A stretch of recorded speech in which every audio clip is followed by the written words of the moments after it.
আসসালামু আলাইকুম। Welcome to my YouTube channel. Daily cook art চ্যানেলের পক্ষ থেকে পাকা জলপাইয়ের টক মিষ্টি ঝাল আচারের রেসিপি দেখার জন্য স্বাগতম জানাচ্ছি। প্রথমে আমি জলপাইগুলোকে পানিতে ভালোভাবে ধুয়ে নেব যাতে কোনো ময়লা না থাকে। এবার একটি ঝাঁপিতে করে ছেঁকে নেব যে এক্সট্রা পানিগুলো যাতে ঝরে যায়। জলপাই থেকে পানি ঝরে যাওয়ার পর এইভাবে আমি প্রতিটি জলপাই কেটে নেব। চুলায় একটি পাতিল বসিয়ে তার মধ্যে প্রায় হাফ লিটারের মতো সরিষার তেল দিয়ে দিলাম।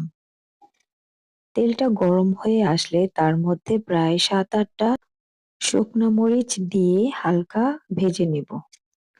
হালকা ভেজে নেওয়ার পর এর মধ্যে আমি প্রায় ১.৫ কাপের মতো রসুন দিয়ে দিলাম। রসুনগুলো হালকা একটু নেড়ে চেড়ে ভেজে নিব।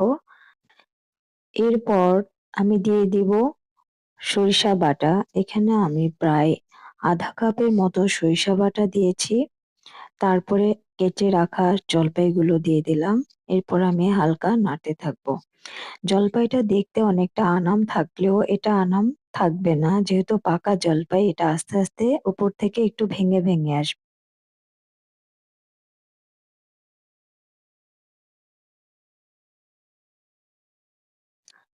হালকা নেড়ে চেড়ে আমি ১.৫ চা চামচ আদা বাটা এবং ১.৫ চা চামচ রসুন বাটা দিয়ে দিলাম। এরপর আবার একটু নেড়ে চেড়ে মশলাগুলোকে মিক্সড করে নিব।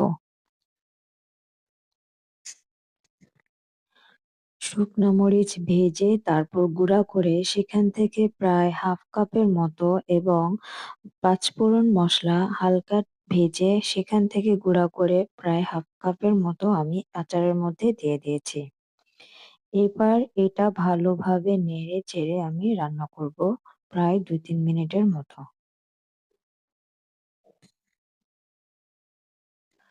২-৩ মিনিট রান্না করার পর এর সাথে আমি চিনি দিয়ে দিলাম প্রায় ১ কাপের মতো।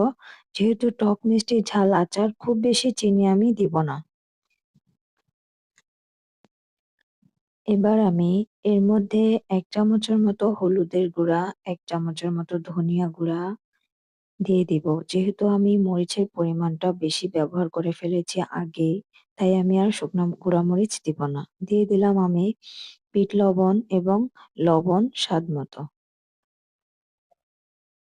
বিট লবণটা আচারের টেস্টটা অনেক গুণ বাড়িয়ে দেয়। সেক্ষেত্রে আমি বিট লবণ ব্যবহার করেছি এবং সব শেষে আমি এখানে ভিনেগার দিয়ে দিব। ভিনেগারটা আচারটা অনেকদিন ভালো রাখার জন্য ব্যবহার করা হয়।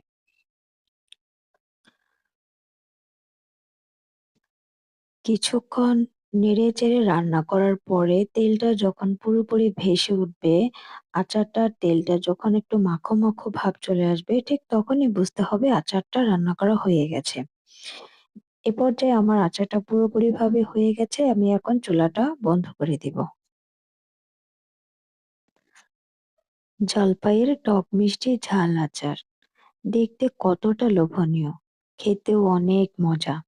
আপনারাও চাইলে বাসায় রান্না করে দেখতে পারেন। আশা করি আমার রেসিপিটা ফলো করে যদি আপনারা একবার আচার বানান, ইনশাআল্লাহ আপনাদের কাছে খুবই ভালো লাগবে।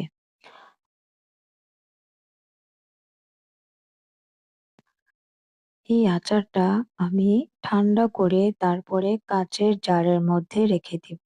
প্রায় ৬ মাসের মতো এই আচারটি ভালো থাকবে।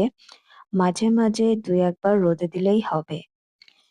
এভাবে সংরক্ষণ করে রাখলে আচারে কোনো ছত্রাক পড়বে না এবং নষ্ট হবে না। স্বাদ একই রকম থাকবে।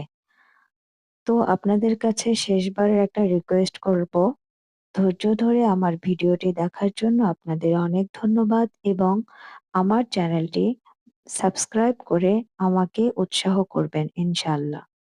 ইনশাআল্লাহ আপনারা আমার পাশে থাকবেন। আমার ভিডিওটি ভালো লাগলে একটি লাইক দিবেন এবং চ্যানেলটি সাবস্ক্রাইব করবেন। আপনাদের একটি লাইক এবং কমেন্ট আমাকে নতুন, নতুন ভিডিও বানাতে উৎসাহিত